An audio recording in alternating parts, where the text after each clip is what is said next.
So my name is John Nieto-Phillips, and I'm currently Vice Provost for Diversity and Inclusion, Chief Diversity Officer at Indiana University, Bloomington. I've been in this role for the last year, and previously I was an Associate Vice Provost for Faculty, Diversity and Development, and I've been a professor of history for the last 23 years. Thank you.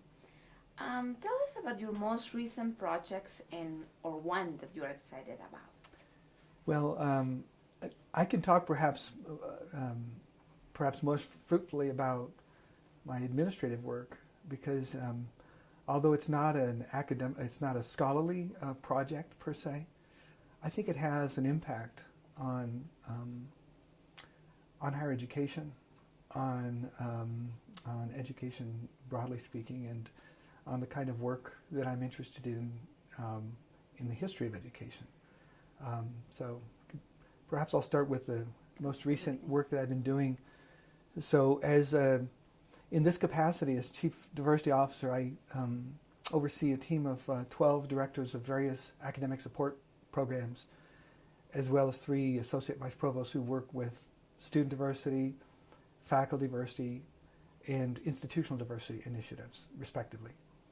I formed this office a year ago. I was asked to take on this work and to form an office to work with the 5 culture centers that we have on campus, 4 scholarship programs, study abroad program,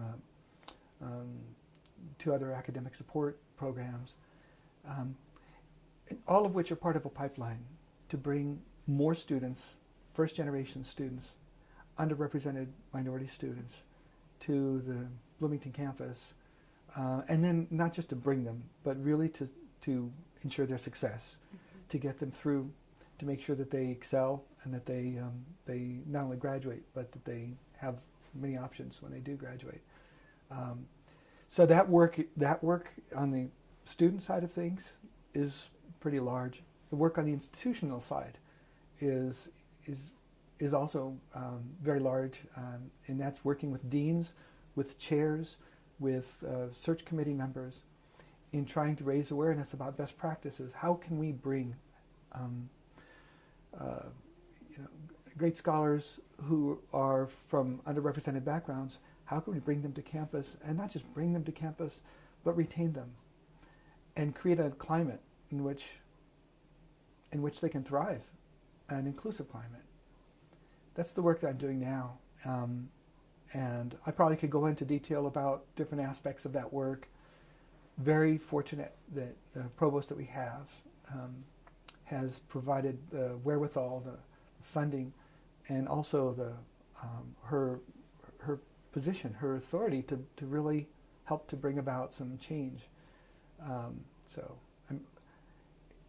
It's difficult work. It's work that I resisted doing for a long time. I used to think that administration was something I would never want to do, that I would never do it. I swore it off. And when I was asked to do this work 2.5 years ago, initially I said, no, I'm critical. I'm critical of the work being done. I think we could do a better job in so many different ways. And the vice provost came to me and she said, but that's why we would like you to do this work, because you have some ideas and thoughts about what we could do better. And I had to think long and hard. Do I want to put my scholarship on the back burner to do some institutional work? And after a lot of thought, I said, yeah, this is an opportunity. I have to, if I don't engage in this work now, I lose my moral authority. How can I be critical and disengaged? How can I be from the outside an armchair critic and say, oh, we ought to do this, that, and the other, but then when given the opportunity to do that I say, I don't want to. No, so this is an opportunity, and I feel like it's a responsibility. And so that's the work I'm doing now on different levels, and I think it's another form of activism. I've long been interested in issues of history. In in my teaching, in my classes, first day of class, I talk to students about what history is. And I get different responses. Some people say it's a litany of names and dates and things that happen throughout time. I say, okay. And some people say, well, it's who we are as a nation. I say, okay, well, that's good too. But then I tell them, everybody comes here with history. And I tell them, I learned history on my mother's knee. I learned our history on my mother's knee. And what got me to thinking about being a historian is when I went to college and I came to realize that that history was not in the textbooks. My mother's voice, my family's voice, was nowhere to be found in the cacophony of big H history. And I felt like I wanted to do something about that. Native and indigenous voices were not to be heard in the textbooks, or if so, in a very limited way, in an almost tokenized way. So you could have a U.S. history textbook and only 2 pages of several hundred pages would be devoted to maybe Cesar Chavez and Dolores Huerta, or a few sort of token references to Latino history, or Native American history, or Native American activism, etc. So that's one thing that I see is I've long been interested in history, but that speaks to a larger question, is a larger question of education, how we are educated, how we are taught who we are, how we belong within this framework of our institutions, our family, our communities, our society at large, and our nation. And we learn these things, and they're ideologically underpinned. Again, going back to sort of first-hand experience, hearing my mother's stories of language loss, and the kind of painful realization that I could read and write Spanish better than she could because I have more formal Spanish than she ever got. But she was raised with Spanish. She was raised in the household with Spanish as her first language, her mother tongue. And yet, she was never taught it formally. She was never given the opportunity to learn it formally. That's very painful. It's about language loss over generations. It's about also, for me at least, the quest to recover language as a form of empowerment. I think it's long been imperative. I think critical approaches. I think going back, to the first half of the 20th century, I think thinking through those people who've been included or excluded, thinking through issues of how language is either sanctioned or erased in the process of education. I can't help but, historians, people who come to mind, there are a couple of people in the context of New Mexico who come to mind very readily are George Sanchez, who back in 1940 wrote a book called The Forgotten People. And it was really about, it was a critique of education and educational funding in New Mexico. And the argument was that the rural schools were being neglected, and that the students in those rural schools, and the rural schools particularly where there was a majority Spanish-speaking population, were not receiving an education in Spanish or in English. Certainly not an education that was going to provide them opportunities. And it was because they were underfunded, because the nature of the funding mechanism back then. He was very critical sort of the structures that created inequalities in education. So that's in the 1940s. He was writing about that. He was writing about IQ tests of the 1920s, early on. And there, I think of women who played such a vital role, and whose roles I think have gone neglected and actually form part of a book that I'm working on now.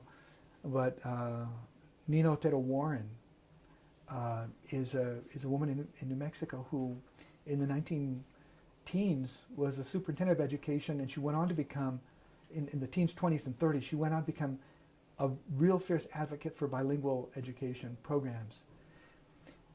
She realized that the mother tongue was an asset, not a liability. It was something to build upon, to build outward from, not something to be erased or cast aside so that people learn English only. She was really a proponent of dual language proficiency, which is not the kind of bilingual education we think of today, which is really about mainstreaming into English. So those critical approaches, those go back a long way. And they're as urgent now as they were back then, perhaps even more urgent, given the demographic shift and also the ongoing, again it's historical, but the ongoing rhetorical political hostility toward others, others of all backgrounds, Spanish-speaking people, immigrants, the LGBTQ community. There's an ongoing politics of hostility that makes the work we do, I think, really urgent. I think that in the broadest sense, the best advice I could give is to engage where you are. Dig in and do some of the difficult work of strategizing, of implementing strategies that are sustainable, that are going to create change over time and bring about some social justice, that are going to create for a more inclusive environment for everybody, and an equitable environment. It's not just about token representation, it's about equity, it's about the outcomes of education as well. And that's hard work. I think the attractive thing to do is to proclaim indignation and which is right, which is just, but at the same time the difficult thing to do to bring about policies, to implement plans, to think through strategies. And we could do that in many different ways. We could do it in the classroom environment. We can do it in the community through the kind of community work that you're doing. The kind of community work that you're doing to bring about a pipeline, to bring about social justice within different realms, within the family, the community, the state, the ivory tower, right? But we could also do it, and here's perhaps what I might say that's just given my experience in the last couple of years in administration. I think even in administration, which I for so long just resisted, the idea of being in administration. I always thought administration was where people went to climb up the ladder, and I actually don't think that now. I don't feel I'm climbing a ladder. I feel like I'm digging in and doing work. So engaging and digging in where you are at all levels within the structure of education, and realizing that none of us, no one can do all of it. No one can do all of it. We're all working in our own particular worlds and our own different ways to bring about change. And we shouldn't feel that we have to do all the work everywhere, but wherever we are, we can do a lot of good work and raise consciousness. I know how vital it is to be at the table, to be present when decisions are made, to be there to advocate, to educate. It's difficult work. You know, people ask me, and I ask myself, gosh, when I taught at New Mexico State University for 8 years. I loved it there. Hispanic serving institution, nearly 50%, I think now it's over 50, Hispanic Latino population. Boy, I would enter the classroom. I'd enter a classroom and 80% of the students in that classroom were there to learn Latino history. They were Latinx students. And I felt I had a mission. I felt I felt I had a congregation, so to speak, and I was there to impart some of their own history and to get them to think about their own history in relation to the larger history of our country. Boy, I love that work. And when I made the move to Indiana University, I walked into the classroom and 80% of the student body in that classroom was not Latino. And I said, wow, what's my mission here? What am I doing here in the Midwest? What do I do now? But what I came to realize, I came to realize a couple of things. First of all, students who came to my classroom who were not Latino or Latino, they were there by choice. They wanted to be there. They wanted to learn. They were as willing to absorb this history because they were there by choice. And so I thought, these are our allies. These are people who care about this history. They wouldn't be here. This isn't a requirement. This is an elective class. So what I learned then was that also Latinos and Latinos are everywhere. Communities of need are everywhere. Opportunities to engage are everywhere. And almost no more so than on the frontier of the United States, which is really, we call it the heartland. I call it the hinterland, because it's the hinterland for most Latinos and Latinos. It's the extreme. It's the space where where demographic representation is just growing, but the power that goes with that demographic change has not caught up yet. So there's so much work to be done in all parts of the country to engage with communities. So I did some work in, I got my students involved in service learning opportunities to engage with women immigrants, predominantly from Mexico, who were learning English. And in the evening, we went to an elementary school and provided childcare for their children, and also some mentoring and tutoring for the women. And we produced libros de recuerdos, memory books, in which the women would bring in photos, family photos, and narrate those photos as key moments in their lives in Spanish and then in English. And then they would package these, and then the families would take them home. We would digitize them, and they could share them with other families. So, I mean, the opportunities to engage are everywhere.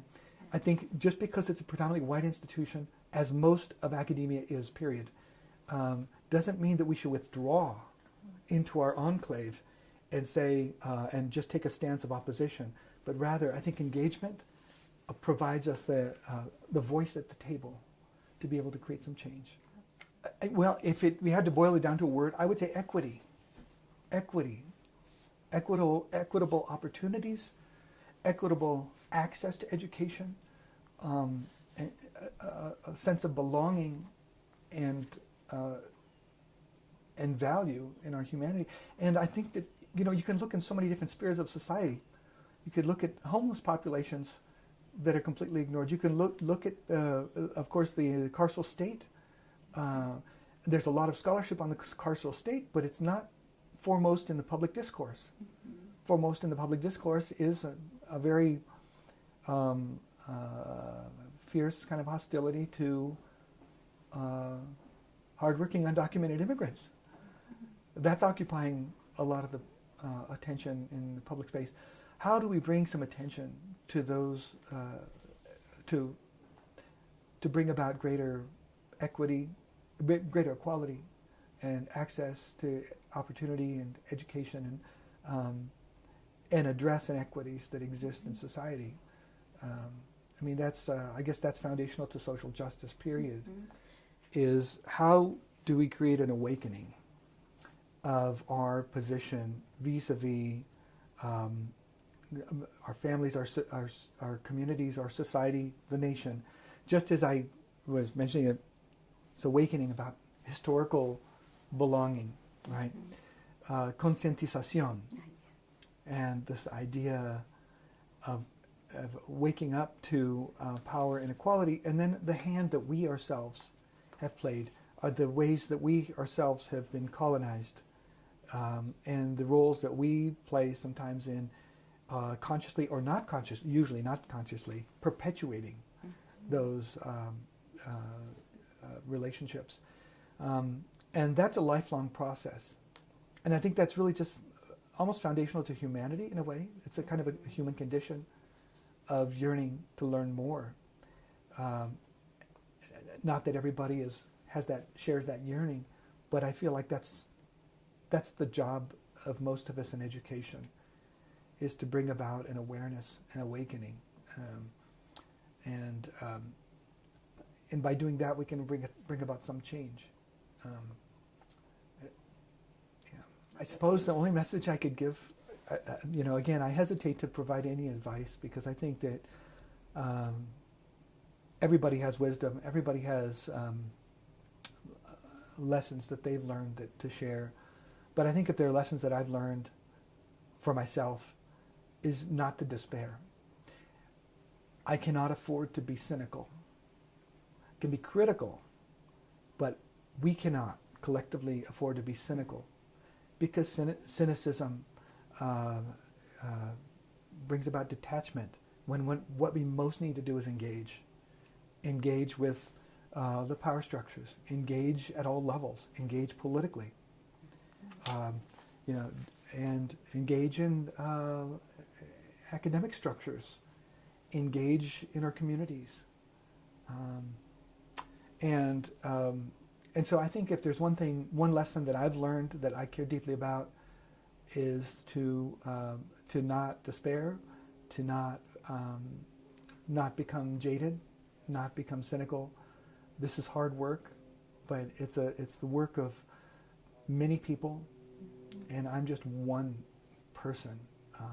It's like I don't know the analogy to use, but I think of myself somewhat as a bricklayer, and we're all bricklayers, and we're creating buildings.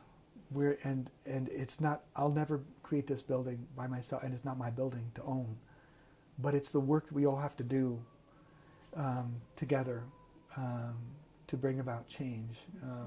And dismantling some buildings. And dismantling structures, precisely, reforming those structures, changing them. So thank you so much for the work that you do. Thank you.